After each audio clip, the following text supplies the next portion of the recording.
మహిమైన నానకైన క్రీస్తైన పరమాత్ముని ప్రతినిధులన్నావు. మతం పేర కులం పేర మత్సరాలు తగదంటూ మానవతకు జ్యోతులెత్తినావు.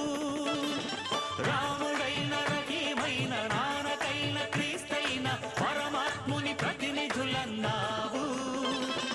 మతం పేర కులం పేర మత్సరాలు తగదంటూ మానవతకు జ్యోతులెత్తినావు. కటిక విషం మింగి మాకు కరుణ పంచినావు. ఇలకే అపరంజి వెలుగు నీవు.